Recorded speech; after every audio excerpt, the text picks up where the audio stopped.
السلام عليكم ورحمة الله وبركاته. الحمد لله الذي عرضنا وإياكم لرحمته. Alhamdulillah yang telah menumpahkan kepada kita kasih sayang dan cintanya. ونصلي ونسلم على سيدنا ومولانا محمد أصل رحمته. Dan salawat dan salam semoga tercurahkan kepada sumber kasih sayang Allah, baginda Nabi Muhammad sallallahu alaihi wasallam. وربك تعالى يقول ورحمته سبحانه وربك جل جلاله وتعالى عظمته يقول ما يفتح الله للناس من رحمة فلا ممسك لها. Allah subhanahu wa ta'ala berfirman dalam Al-Quran, bila Allah ingin menumpahkan, menghujangkan kasih sayangnya, maka tidak ada seorang pun yang bisa mencegahnya. يصيب برحمته من يشاء. Allah akan memberikan kasih sayangnya kepada orang yang beliau kehendaki. ولكن المؤمن يتعرض. Tapi kita sebagai orang mukmin harus berusaha mencari rahmat Allah. ورسول الله صلى الله عليه وسلم دلنا على أن نتعرض لنفحات الله في كل وقت وحين. Rasulullah sallallahu alaihi wasallam mengajarkan kita untuk selalu bersiap-siap mencari rahmat Allah setiap waktu. قال ألا إن لربكم في أيام دهركم نفحات. Rasulullah bersabda, sesungguhnya pada setiap detik ada kasih sayang Allah tercurah dari atas langit. ألا فتعرضوا لها. Maka bersiap-siaplah untuk menampaninya. التعرض لا بد أن يكون بخلوص النية. Bagaimana cara memperoleh rahmat Allah? Pertama, niatnya harus ikhlas. فإذا نوى المؤمن شيئا من الطاعات يسرها الله عليه. Bila seorang mukmin, orang yang beriman, berniat untuk mengerjakan ketaatan, kebaikan, Allah yang akan memudahkannya. وهذا يوم عاشوراء مقبل علينا وعليكم. Dan besok kita akan memasuki pada hari Asyura. قد تكرم الله على سيدنا موسى فيه. Pada hari Asyura Allah mengasihi, melimpahkan kasih sayangnya pada Nabi Musa alaihi salam. فرعون قد تجبر وطغى. Fir'aun yang berkuasa dan pongah ingin membunuh Nabi Musa. وآذى المؤمنين. Dan Fir'aun menyakiti dan menzalimi orang-orang Israel yang beriman waktu itu. وقتل الرجال. Dan membunuh orang-orang yang beriman kepada Allah. واستحيا النساء. Dan menyiksa, merendahkan martabat para kaum wanita waktu itu. واستحل الأموال. Dan merampas harta orang-orang yang beriman. وقال أنا ربكم الأعلى. Dan Fir'aun dengan pongahnya mengaku bahwa dia adalah Tuhan. ولكن الله تعالى أراه قدرته. Tapi Allah subhanahu wa ta'ala memperlihatkan keagungannya. وتتبع سيدنا موسى هذا فرعون. Kemudian Fir'aun mengejar Nabi Musa, ingin membunuhnya. وأخذ يتتبع ويجري وراء المؤمنين حتى وصل إلى البحر. Nabi Musa dikejar-kejar oleh Fir'aun, ingin dibunuh hingga sampai kepada lautan. ولما وقف سيدنا موسى أمام البحر تعجب كيف يدخل في هذا البحر. Nabi Musa pada saat sudah terpojok di depan lautan, Nabi Musa ini sudah kehabisan cara, dan bagaimana cara melintasi lautan ini, tidak ada jalannya. هذا اختبار للمؤمن. Nah, begitulah Allah menguji seorang yang beriman. ولكن المخرج يأتي من الله. Tapi solusi satu-satunya memang datang hanya dari Allah. ومن يتق الله يجعل له مخرجا. Barang siapa yang bertakwa kepada Allah, maka Allah akan memberinya solusi. ويرزقه من حيث لا يحتسب. Dan Allah akan memberikan rezeki dengan tanpa dinalar oleh akal. فكان متعجبا البحر أمامه وفرعون من خلفه. Nabi Musa alaihi salam waktu itu takjub dan bingung. Bagaimana ini? Di depan ada lautan dan di belakang Fir'aun ingin membunuh. فإذا بالبحر قد انتصف نصفين. Ternyata Allah mentakdirkan laut terbelah menjadi dua. وكل نصف صار كالجبل الكبير. Dan setiap belahan laut itu tingginya seperti gunung. وصارت الأرض يابسة. Dan tanah yang dilalui Nabi Musa yang menjadi jalan yang kering. هذا ليس عمل مخلوق. Ini bukan pekerjaannya makhluk ini. هذه قدرة الله. Ini murni kekuasaan Allah. الذي خلق البحر. Yang telah menjadikan lautan. خلق الأرض. Menjadikan bumi. ويتصرف في هذا الكون. Dan Allah lah yang berkehendak atas segala sesuatu ini. ثم أمر الله سيدنا موسى أن يدخل إلى داخل البحر. Dan Allah memerintahkan Nabi Musa untuk lewat di jalan di tengah lautan. مع أصحابه. Bersama seluruh kaumnya. يجرون بالخيول في البحر. Nabi Musa dan para kaumnya berjalan dan menaiki unta atau kendaraan di bawah tembok lautan itu. فرعون ينظر. Fir'aun ini sekarang gantian. Fir'aun yang bingung sekarang. تعجب من هذا الخبر. Bagaimana kok bisa lautan terbelah ini? أول مرة يرى هذا. Pertama kali dalam hidupnya Fir'aun melihat pemandangan seperti ini. هذا الأمر كان يدعوه إلى أن يؤمن بسيدنا موسى. Pada aslinya Fir'aun sebetulnya ingin beriman kepada Nabi Musa. إن كان هذا حقا ما حصل إذن موسى نبي. Kalau memang ini terjadi, ini mukjizat, berarti Nabi Musa itu bukan orang sembarangan. ولا بد أن يؤمن به. Pasti Fir'aun iman dong. وإن كان هذا سحر. Kalau memang sihir, فكيف يدخل إلى الماء وهذا سحر؟ bagaimana mungkin bisa membelah lautan yang besar seperti itu dan orang lewat di tengahnya? إذا ما رآه ليس بحقيقة. Ternyata Fir'aun beranggapan bahwa ini bukanlah kenyataan. إذا في كلا الحالتين كان فرعون لابد أن يفكر. Pada aslinya, pada momen itu Fir'aun berpikir pada saat itu. في هذا معنى لابد أن نفهمه. Kita semestinya harus mengambil pelajaran di sini. العقل الإنساني لا يستطيع صاحبه أن يفكر بشيء فيه صحة إلا إذا كان الله تعالى أراد له ذلك. Tidak mungkin pikiran seorang manusia itu berpikir lurus kecuali Allah yang mengatur semua itu. إذن فرعون في هذا الوقت توقف عقله. Pada saat itu Fir'aun berpikir kritis dia. صار غبيا. Fir'aun pada saat itu sudah tumpul sudah. أحمقا. Pada saat itu sudah tidak punya gambaran di akalnya. لكن كرهه لسيدنا موسى جعله يدخل إلى البحر. Pada aslinya Fir'aun itu ada keinginan untuk beriman, tapi karena egois dia terpaksa harus mengejar Nabi Musa. والله أمهله. Dan Allah Ta'ala memberinya tenggang waktu. حتى صار في وسط البحر. Hingga pada saat Fir'aun pas di tengah lautan, هو وأصحابه. dia dan seluruh pasukannya. أمر الله البحر أن يرجع مرة أخرى. Allah memerintahkan lautan untuk bersambung kembali. غرق فرعون. Fir'aun tenggelam. وصار ميتا في البحر. Dan Fir'aun sudah menjadi bangkai di tengah laut. وثم أخرج الله تعالى جثته فصارت إلى يومنا هذا آية للناس. من أراد يرى فرعون الذي أغرقه الله في البحر فهو موجود الآن. Kemudian Allah menjadikan tubuh Fir'aun yang tenggelam di laut oleh Allah Subhanahu wa Ta'ala dikeluarkan dari lautan agar menjadi ayat, agar menjadi pengingat kepada kita. Kalau ada yang ingin bertafakkur, maka bisa dilihat tubuhnya Fir'aun masih ada sampai sekarang. ولكن روحه تعذب. Tubuhnya memang ada di museum, tapi ruhaninya, ruhnya diazab oleh Allah. هو ومن اتبعه. Fir'aun dan kroni-kroninya. أما من لم يتبعه وإن عذبهم فرعون فهم الآن في النعيم. Adapun orang-orang yang tidak mengikuti jalan Fir'aun waktu itu, walaupun dia disiksa, sekarang dia sedang berada di nikmat di surga. كماشطة بنت فرعون الذي كانت تمشط شعر بنت فرعون. Seperti seorang budak sahaya yang bernama Masyitot, yang orang itu tugasnya menyisir rambutnya anaknya Fir'aun. عندما كانت تمشط شعر بنت فرعون سقط المشط. Pada saat Masyitoh ini menyisir rambutnya anak Fir'aun, sisirnya jatuh ke tanah. حملت المشط وقالت بسم الله. Masyitoh mengambil sisirnya dan tidak sengaja berkata Bismillah. هذا حال المؤمن لابد أن يذكر الله في كل شيء.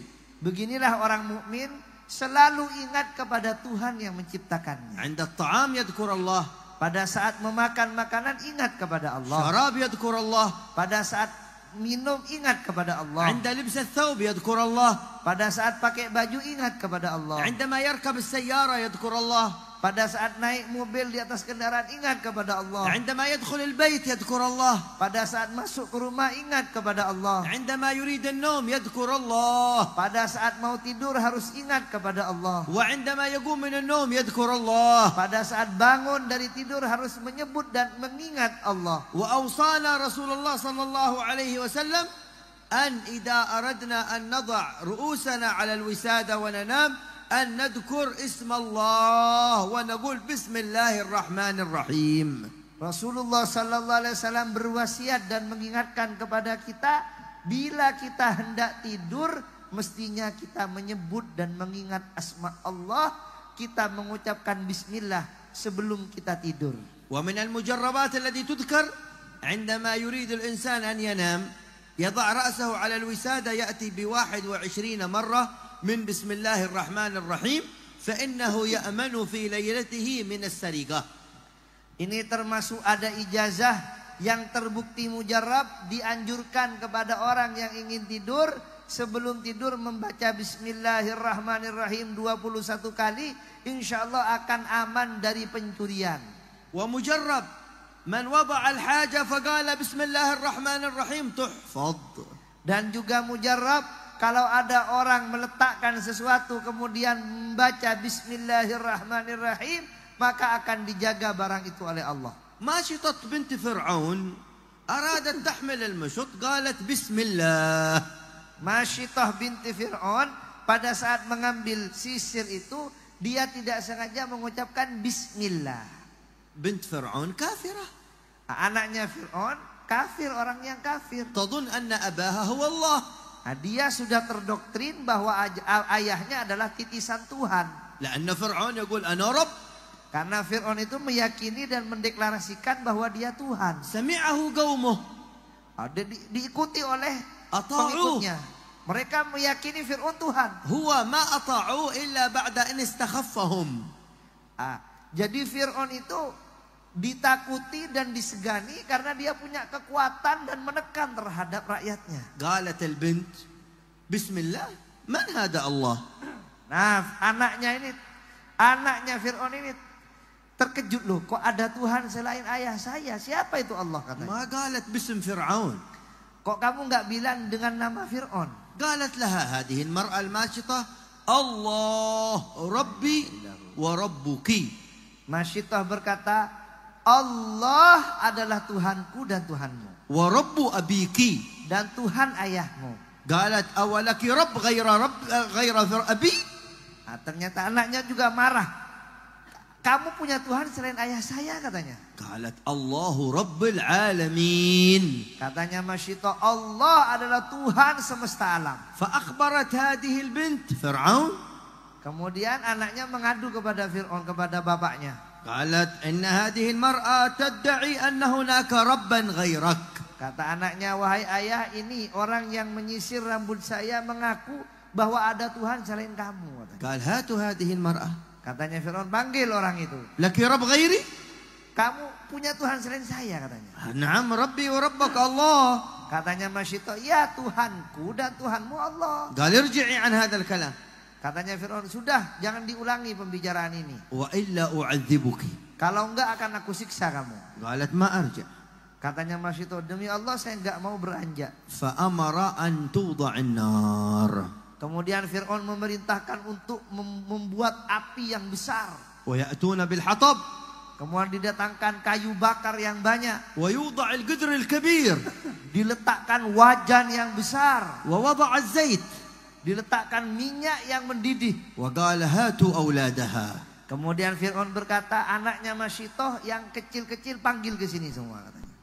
هو يريد أن يضغط عليها حتى ترجع عن دين سيدنا موسى.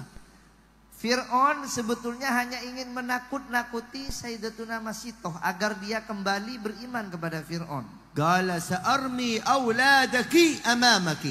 Katanya Fir'aun, kalau kamu nggak mau kembali, kalau kamu nggak mau bilang saya Tuhan kamu, akan saya lempar anak kamu ke dalam kuali ini. فإذا به يرمي أولادها واحدا بعد الآخر.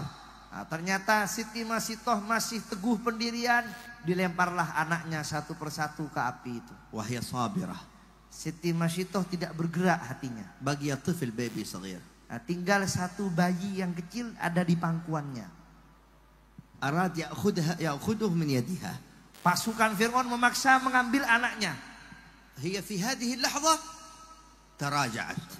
Nah, Siti Masitoh melihat anaknya yang bayi ragu-ragu. Gimana ini saya mau beriman, mau bicara beriman apa enggak, gimana ini? في هذه اللحظة نطق هذا الطفل. Pada saat itu Allah membuat bayi yang masih menyusui itu bisa bicara. قال اثبتي فإنك على الحق. Kemudian bayi yang kecil masih menyusui itu bilang, bisa bicara, wahai ibu bersabarlah, kamu ada di dalam hak. فأخذها فرعون وأصحابه هي والطفل ورموها في الزيت الحار. Kemudian diambil bayi yang kecil yang bisa bicara itu dengan mukjizat, dengan karomahnya, dilempar ke dalam kandil yang menyala itu. مباشرة ماتت. Hangus langsung. لكن روحها الآن تنعم. Tapi ruhaninya sekarang ada di dalam kenikmatan. وفرعون يعذب. Dan Fir'aun yang menyiksa sekarang sedang disiksa ruhnya. صارت ذكرى غرق فرعون لها أثر عندنا في الدين. Cerita tentang tertenggelamnya Fir'aun itu menjadi suatu ajaran di dalam agama kita. اليهود يصومون هذا اليوم يوم عاشوراء محرم. Makanya orang-orang yang beragama Yahudi berpuasa di pada 10 tanggal Muharram seperti sekarang ini. وجاء النبي إلى المدينة. Kanjeng Nabi waktu itu datang ke kota Madinah. رأى اليهود يصومون. Melihat orang Yahudi berpuasa. سألهم ما السبب؟ Ditanya oleh Kanjeng Nabi, kenapa kamu kok berpuasa pada hari ini? قالوا يوما نجى الله فيه موسى من الغرق. Katanya orang Yahudi, pada hari ini 10 Muharram Allah menyelamatkan Nabi Musa dari banjir, dari air bah dan dari Fir'aun. وأغرق فرعون. Dan menenggelamkan Fir'aun di lautan. انتصر سيدنا موسى. Nabi Musa menang dari Fir'aun. قال رسول الله نحن أولى بموسى منكم. Rasulullah SAW bersabda, Nabi Musa itu lebih utama untuk berpuasa daripada kamu. نحن المسلمين أولى بموسى من اليهود. Kita ini adalah orang yang paling dekat secara emosional dengan Nabi Musa alaihissalam. نحن المسلمون أولى بعيسى من النصارى. Kita adalah orang-orang yang memiliki ikatan emosional yang lebih dekat kepada Nabi Isa bin Maryam. فأمر النبي الصحابة أن يصومون. Kemudian Nabi Muhammad sallallahu alaihi wasallam memerintahkan para sahabatnya untuk berpuasa. قال لهم يوم عاشوراء احتسبوا على الله أن يكفر ذنوب سنة. Rasulullah bersabda, berpuasa di hari Asyura besok bisa menghapus dosa setahun penuh. صار سنة. Maka menjadi sunnah Rasulullah berpuasa besok. وهذا يوم كذلك امتلأ بالأحداث. Begitu juga hari Asyura ini penuh dengan kejadian-kejadian yang agung. قتل فيه سيدنا الحسين Sayyidina Husain waktu itu radhiyallahu anhu syahid, ظلما. dizalimi, جميع المسلمين dan seluruh orang muslimin علموا أن سيدنا الحسين مات مظلوما. semuanya tahu bahwa Sayyidina Husain radhiyallahu anhu syahid dan dizalimi. أين سيدنا الحسين الآن؟ Di mana sekarang Sayyidina في Husain? الجنة Berada di surga مع جده المصطفى محمد. bersama kakeknya baginda Nabi Muhammad sallallahu alaihi ومن wasallam. قتل الحسين في نار جهنم. Dan orang yang langsung membunuh Sayyidina Husain itu ada di neraka. فنحن نحزن لمقتل سيدنا الحسين Kita juga merasa sedih atas syahidnya Sayyidina Husain. ونفرح بشهادته عند الله. Dan kita berbahagia karena beliau memiliki pangkat syahid di sisi Allah. ونصوم يوم عاشوراء Dan kita berpuasa di hari Asyura ونذكر الله dan menyebut Allah. ونوسع على الأولاد. Dan kita dianjurkan juga untuk menambah ikatan silaturahim kepada anak dan keluarga. بالهدية. kita membahagiakan anak-anak dengan hadiah. أو شيء مختلف من الطعام. Atau makanan-makanan ringan sebagai hadiah. قال أهل العلم والتوسعة أن تكون شيئا مختلفا على العادة التي يأتي بها الأب إلى البيت. Jadi yang disunnahkan pada hari Asyura memberikan hadiah kepada anak bukan seperti pemberian yang biasanya, lebih istimewa sedikit. فمن وسع على أولاده في يوم عاشوراء مر سنته كلها في وسع. Nah, ini ada mujarrabat, sebagian ulama berkata, banyak ulama berkata, orang yang membahagiakan keluarganya, memberi belanja, memberi hadiah pada hari Asyura, maka setahun rezekinya tidak akan pernah kurang. ويسن فيه زيارة العلماء. Dan pada hari Asyura disunnahkan berziarah kepada para ulama. صلة الأرحام. Disunnahkan untuk menyambung silaturahim. الصدقة. Dianjurkan sedekah. وكل فعل خير. Dan setiap kebaikan-kebaikan. نسأل الله تعالى أن يوفقنا إن شاء الله. Semoga kita diberi taufik oleh Allah Jalla Jalaluhu. اللهم يا من وفق أهل الخير للخير وأعانهم عليه وفقنا اللهم للخير وأعنا عليه. Wahai Zat yang memberi taufik kepada kebaikan, berilah kami petunjuk untuk mengerjakan kebaikan. نسأل الله تعالى أن يجعل مقدم يوم عاشوراء يوم خير وبركة وفرجا على المسلمين. Semoga hari Asyura ini menjadi sebab keberkahan dan sebab futuh, pertolongan kepada seluruh kaum muslimin. آمين اللهم آمين. اللهم اجعل جمعنا جمعا مرحوما وتفرقنا من بعده تفرقا معصوما ولا تجعل اللهم معنا ولا فينا ولا منا شقيا ولا محروما. صلى الله على سيدنا محمد وآله وصحبه وسلم وآخر دعوانا أن الحمد لله رب العالمين.